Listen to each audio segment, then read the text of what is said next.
자, 우리 오늘 주시는 하나님의 말씀 같이 보겠습니다. 사무엘상 7장 12절에서 17절 말씀.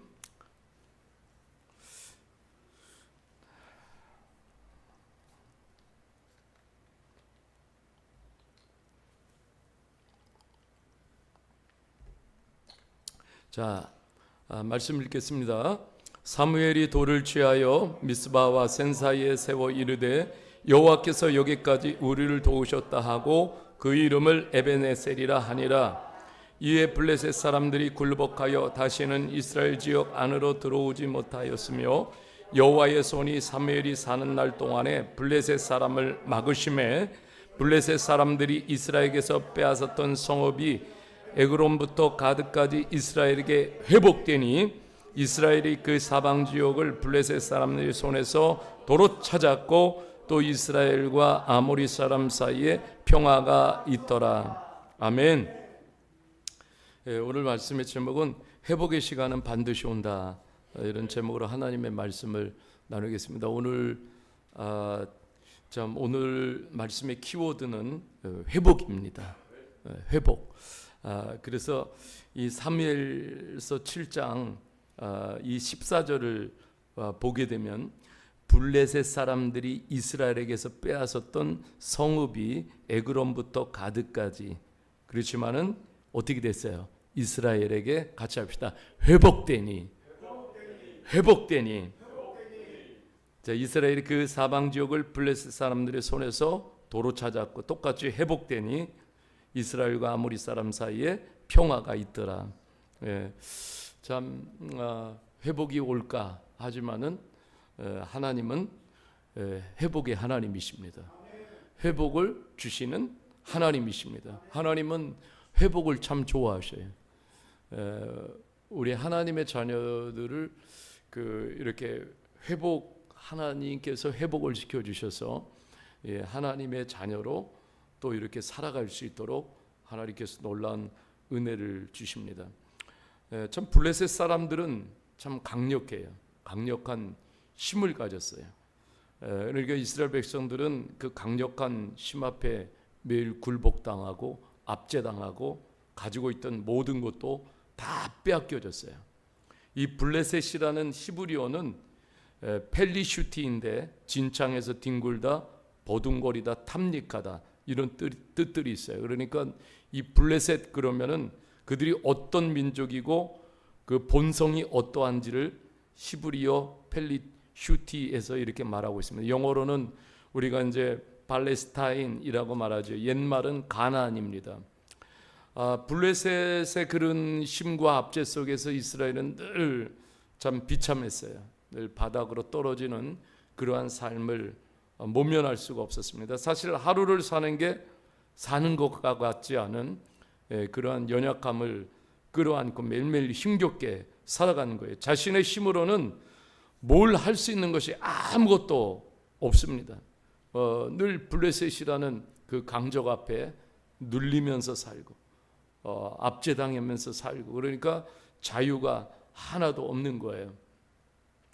참 이러한 삶을 살아가는데 하나님께서 어느 날 놀랍게 그 놀라운 회복의 축복을 이스라엘 공동체에 불어넣어 주십니다. 또 우리가 7장 13절에도 보면은 참 이렇게 은혜가 되더라고요. 블레셋 사람들이 굴복하여 다시는 이스라엘 지역 안으로 들어오지 못하였으며, 굉장히 중요한 또 말씀이 나와요. 여호와의 손이 사무엘이 사는 날 동안에 블레셋 사람을 막으며, 여호와의 손이 the hand of the Lord 이렇게 표현하고 있어요. 주님의 손이 사무엘이 사는 날 동안에 블레셋 사람들 어떻게 했어요? 다 막으셨다 이렇게 말씀하고 있어요.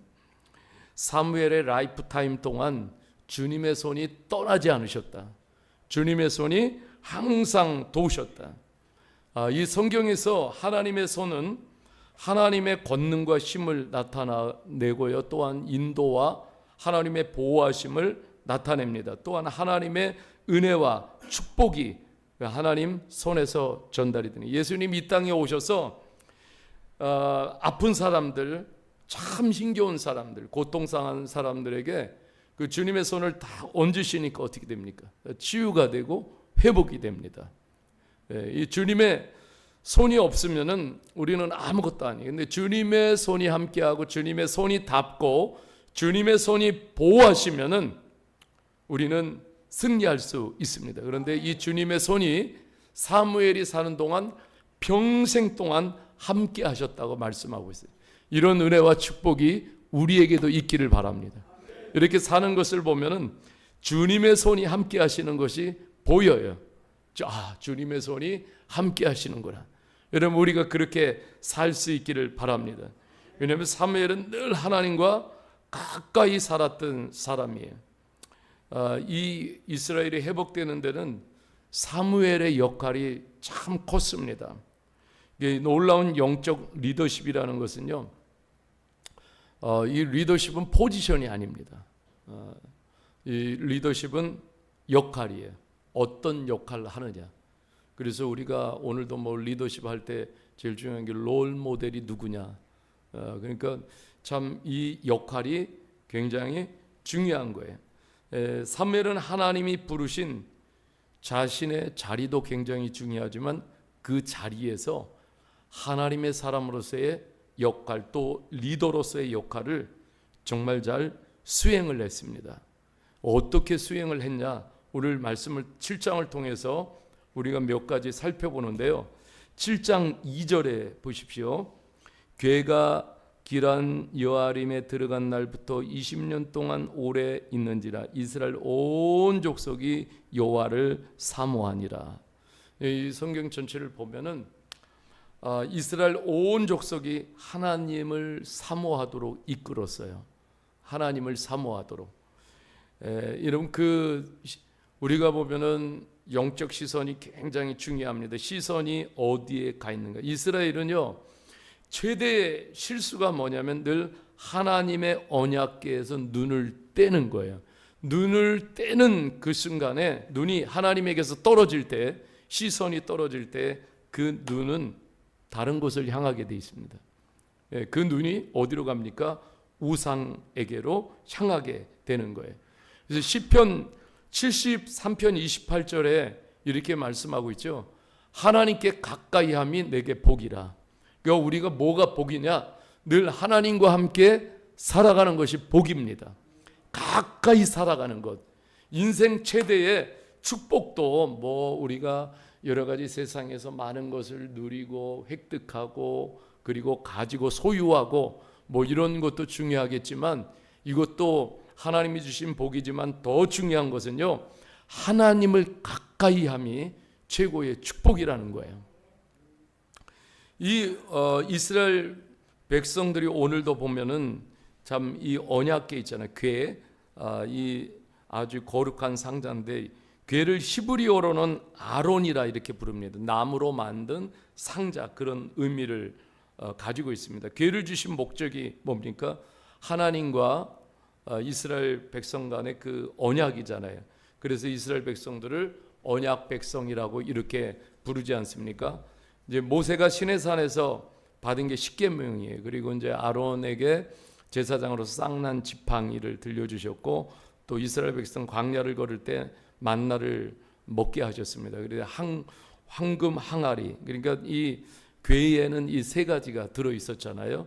그래서 이 궤는 조각목으로 만들어졌고 금으로 쌓여 있습니다. 부정한 자는 결코 접근할 수가 없어요. 부정한 자는 그 궤에 닿는 순간 어떻게 됩니까? 죽음을 면치 못해요. 궤를 주신 하나님께서 중요한 목적이 있어요. 이스라엘의 정체성을 지키라고 주신 거예요. 여러분, 십계명 돌파는 거기에 담아놓은 것은 뭡니까? 너희는 말씀을 먹어야 사는 백성이라는 것을 상징하고 있는 거예요. 그것을 궤를 보면서 거기에 이스라엘 백성들은 다 알아요. 거기에 하나님의 말씀이 새겨진 십계명이 들어있다는 것을 다 알잖아요. 그럼 너희는 하나님의 말씀을 먹어야만 사는 존재라는 것을 늘 기억하라는 거예요. 아론의 쌍난 지팡이는 그것은 뭡니까? 아주 죽은 나무에서 싹이 났잖아요. 그러니까 생명을 주관하시는 분이 하나님이시라는 것을 한시라도 놓치지 말라는 것이죠. 만나를 담은 항아리는 뭐예요? 매일 값없이 아무것도 할 수 없는 그러한 존재, 내가 할 수 있는 게 없잖아요, 광야에서. 그렇지만 그 가운데서 만나를 내려주시는 그 하나님의 값없는 은혜를 늘 기억하라는 거예요. 참 이게 얼마나 은혜입니까? 아무것도 아닌 그러한 백성들에게 삶의 지침서로 하나님의 말씀을 주시고, 그리고 아무것도 아닌 그러한 마른 가지 같은 인생에 생명을 주관하시는 하나님이 함께 하시고, 광야길을 걸을 때 무슨 내 힘으로 땅을 파고 뭘 하겠어요? 농작물을 짓겠어요? 아니에요. 그렇지만 하나님은 거기서 값없는 하나님의 은혜를 매일매일 내려주시는 거예요. 이런 하나님이 함께 하시는 게 얼마나 축복입니까? 근데 이스라엘 백성들은 참 이런 하나님의 은혜를 이렇게 까맣게 잃어버리고, 그리고 이 괴를 소홀히 여기고 괴에서 눈을 돌리고 그러면은 어떻게 돼? 결국은 이스라엘 백성들의 정체성이 다 흔들리게 되는 거예요.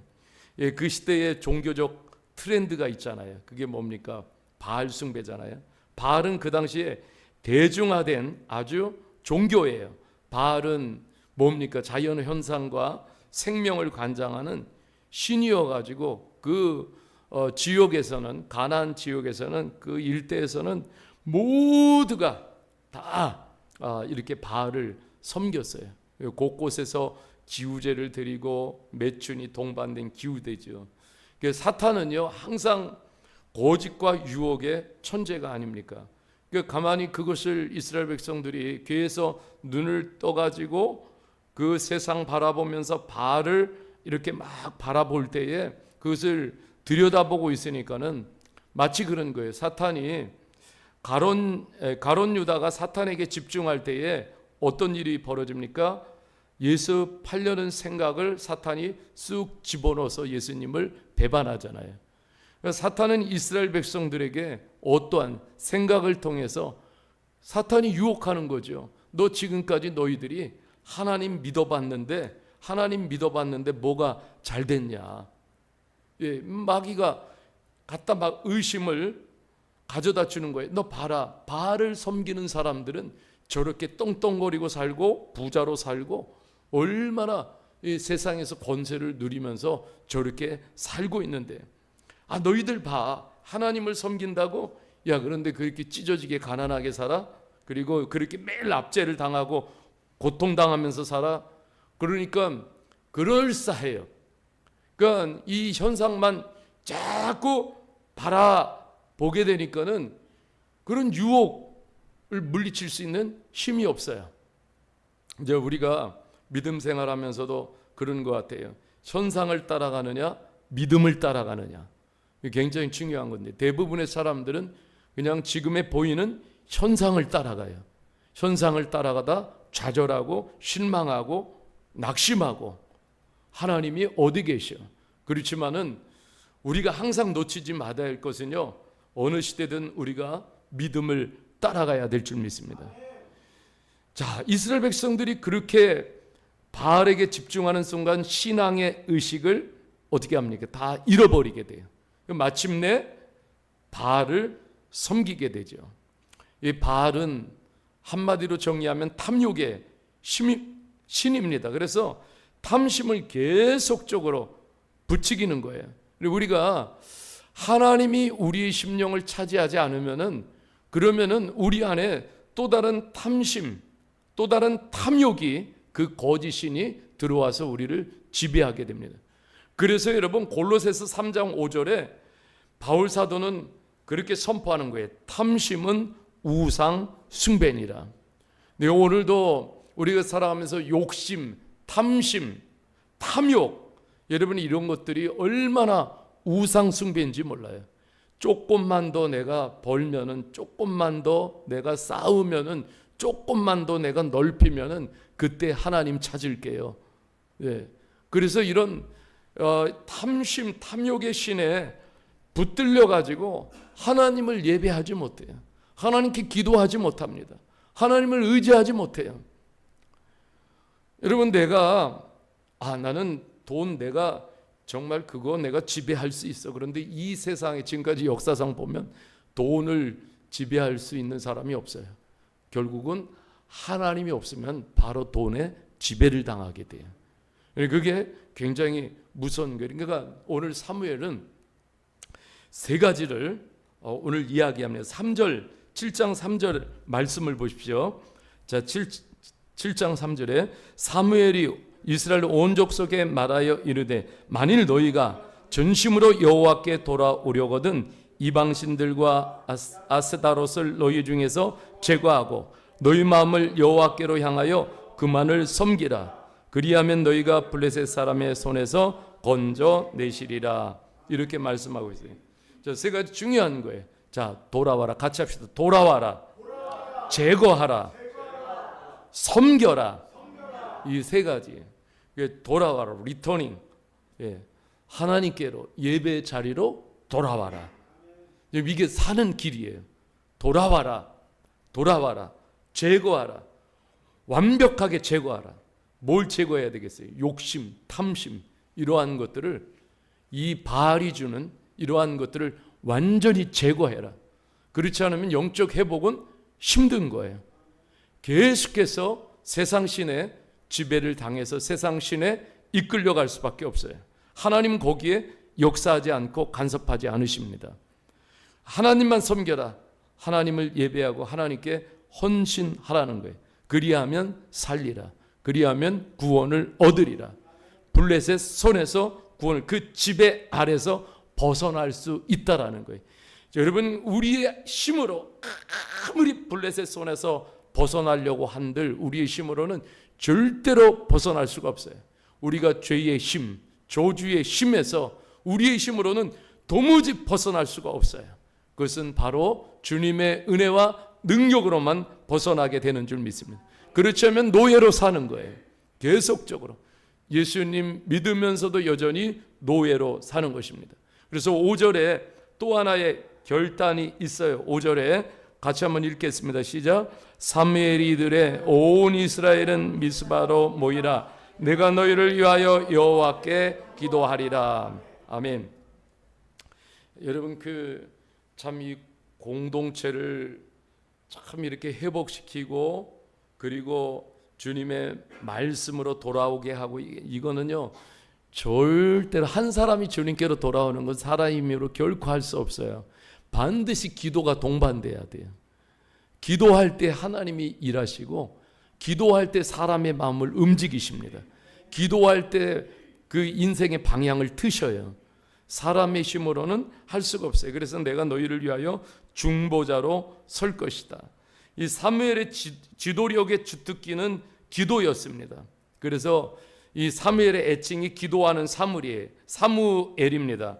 기도하기 때문에 사무엘은 영성이 시들잖아요. 사무엘도 지도자도 이러한 시대 속에서 그 대세를 따라가다, 대중의 그런 트렌드를 따라가다가 어떻게 합니까? 사무엘도 영성을 잃어버리고 영성이 메말랐으면 이스라엘은 그냥 거기서 끝나버리는 거예요. 그렇지만 사무엘은 계속적으로 기도하면서, 굉장히 중요한 것은 기도가 왜 중요하냐면요, 이 영성이라는 것은요 하나님과의 관계입니다. 하나님과의 관계예요. 그러니까 이 사무엘은 그런 시대 속에서도 그 영성을 유지하고 있었는데 기도하기 때문에 하나님과의 관계가 형식이 될 수가 없는 거예요. 하나님과의 관계가, 기도하는 사람들은요 하나님과의 관계가 뜨거워집니다. 어떤 것으로도 끊을 수가 없어요.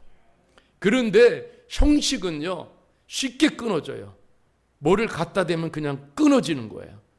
세상의 다른 모든 수단과 방법을 동원하면 바로 쉽게 끊어집니다. 그런데 기도의 능력은 관계의 뜨거움을 유지하는 동력이에요. 하나님과의 관계가 식은 죽이면은요 그때부터는 엉뚱한 생각, 엉뚱한 일들을 벌이게 되는 거예요. 사무엘은 평생 기도의 사람이었습니다.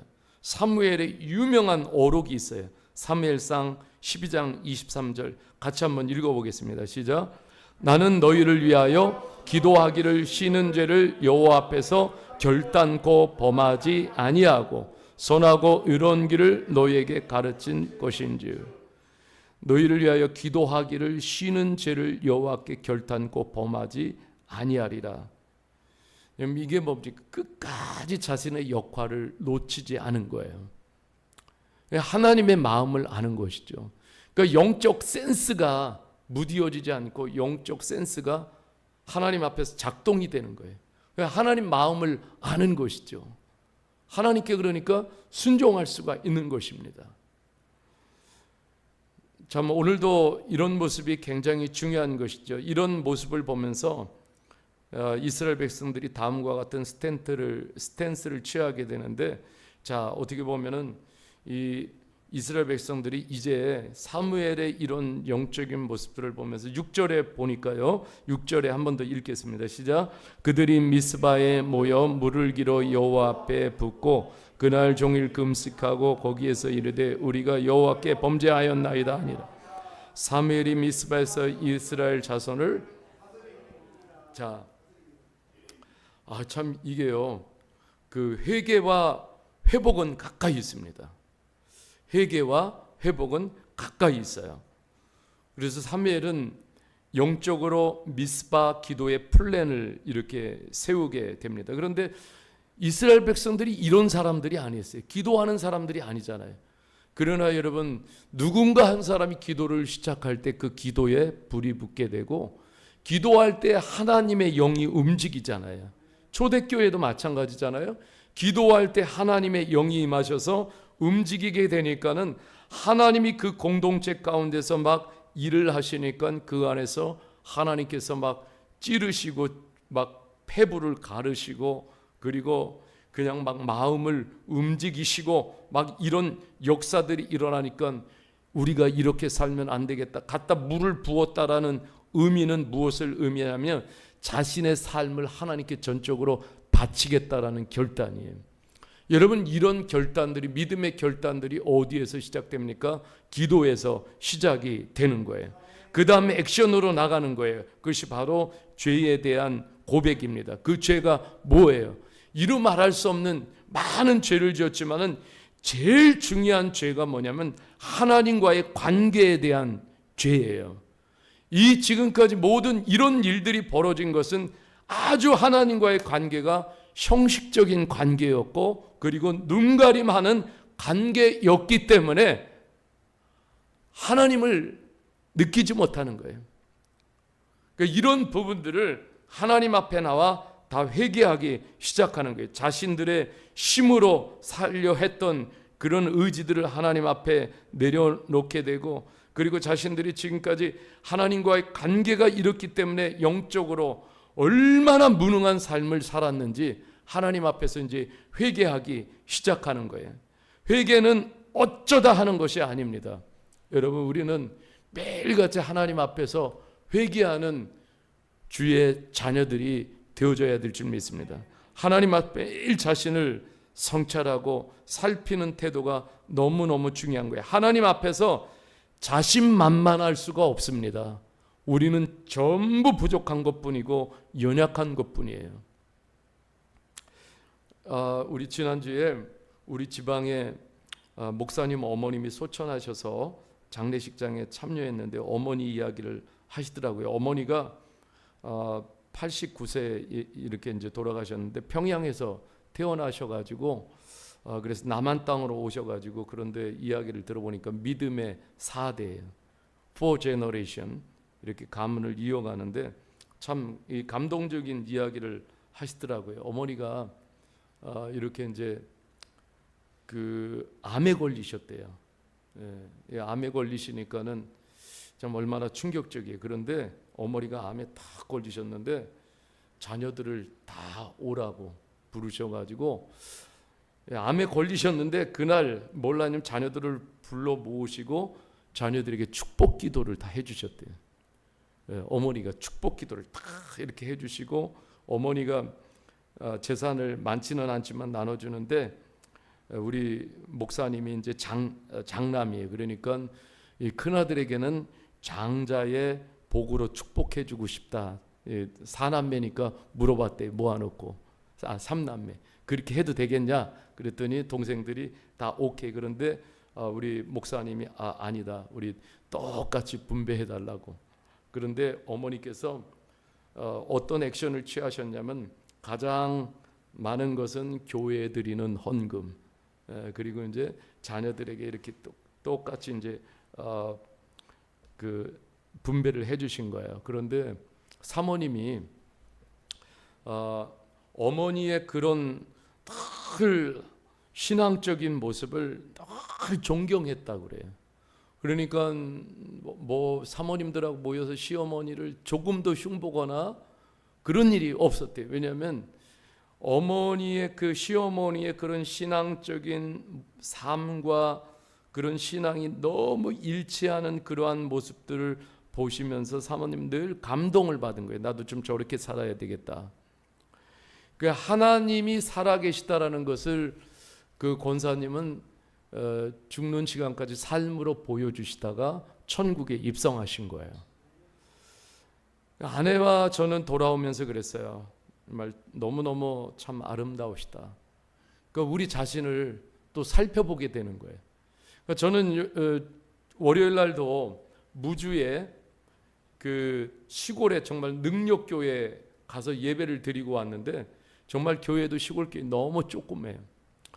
근데 그 교회를 지키면서 예배하고 하나님을 바라보고 지역사회 그 농촌에 영향력을 끼치시는 그 목사님을 보면서 참 많은 도전을 받았어요. 그러니까 우리 주변에는 하나님을 너무너무 사랑하는 사람들이 지금도 진짜 많은 거예요. 그러니까 우리는 그런 모습들을 보면 많은 부끄러움이 있어요. 그러니까 주님 부르게 됩니다. 그러니까 우리는요, 이 회개가 있게 될 때 진정한 하나님이 회복의 영을 또한 주시는 거예요. 그러니까 이스라엘 백성들이 오늘도 나와서 하나님 앞에 회개합니다. 자신들이 지금까지 이 하나님 기도하니까는요, 영적으로 살게 되고 하나님과의 관계가 회복이 되니까 내가 하나님 앞에 얼마나 어긋나고 내가 얼마나 하나님 앞에 무너져 있던 존재고 불순종한 존재라는 것을 성령께서 조명해 주셔야 보이는 거예요. 성령님이 조명해 주시지 않으면 절대로 내가 회개할 사람이라는 것을 몰라요.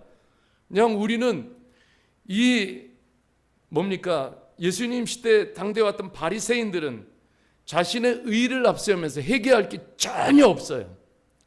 성령께서 오실 때 찔림이 있는 거예요. 내가 이렇게 살아서는 안 돼. 이건 버려야 돼. 하는 기뻐하지 않는 것들. 성령께서 조명. 그러니까 기도로 시작이 되는 것이죠. 그래서 이렇게 세 개의 자리로 사무엘이 이스라엘 백성들을 이끌어가게 될 때 하나님께서 그들에게 다시금 놀라운 은혜를 베푸시는데 이스라엘 백성들이 나중에 하나님께서 얼마나 은혜를 주시고 감동을 주시는지요. 이들이 영적으로 살아나니까 하나님께 부르짖기 시작합니다. 그래서 9절에 가면 여호와께 부르짖음에 여호와께서 응답하시더라. 아멘. 여호와께 부르짖음에 여호와께서 응답하시니라. 여러분, 이런 하나님의 말씀을 우리도 실제가 되도록 믿어야 될 줄 믿습니다. 하나님이 역사하시니까 영이 살으니까는 하나님밖에 답이 없는 거예요. 그 하나님 앞에 매달릴 수밖에 없어요. 부르짖어 기도하니까 하나님은 살아계셔서 그 기도를 들으시고 응답을 하시는 것이죠. 지금도 하나님은 우리가 기도할 때 응답해 주시는 하나님이세요. 하나님은 살아계십니다. 그래서 하나님만 보여야 돼요. 그래야 기도할 수 있고 하나님께 부르짖어 기도할 수 있어요. 자, 이 사무엘의 세 번째는 은혜의 자리로 이끕니다. 12절을 보겠습니다. 사무엘이 돌을 취하여 미스바와 센 사이에 세워 이르되 여호와께서 같이 합시다. 여기까지 우리를 도우셨다. 네, 이거 다 보면 너희들이 지금까지 이렇게 사는 것 이게 다 뭐냐면은 여기까지 하나님이 우리를 도와주신 거야.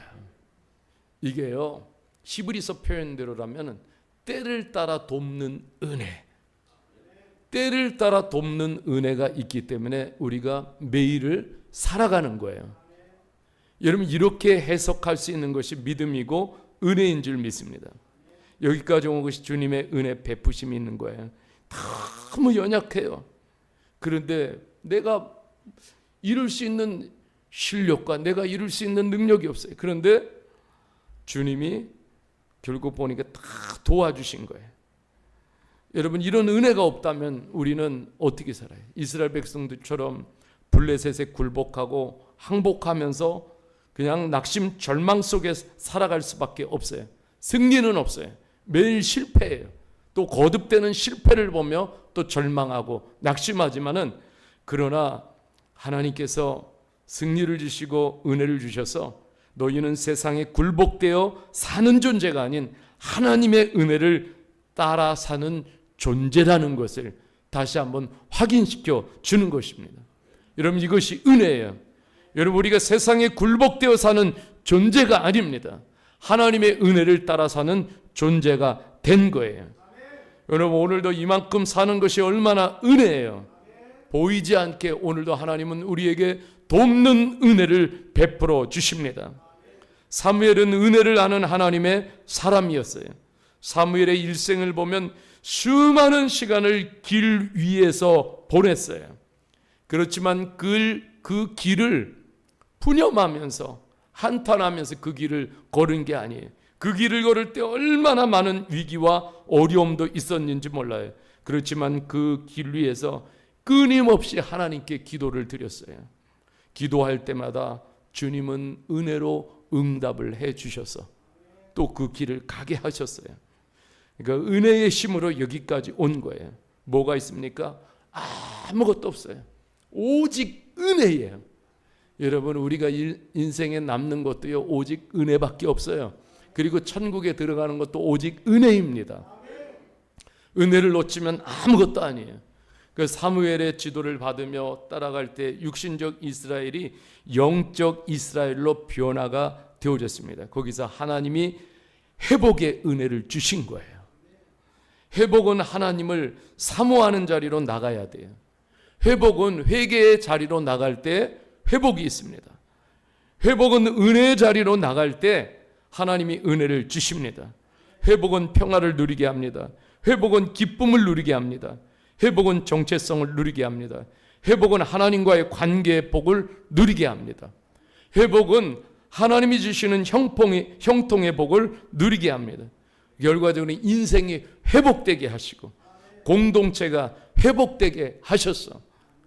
하나님의 뜻을 따라 살게 하시고, 그래서 하나님의 이름을 드러내게 하시는 것이죠. 오늘 이런 놀라운 회복이 예배하는 저와 여러분 모두에게 있기를 주님의 이름으로 간절히 축복합니다.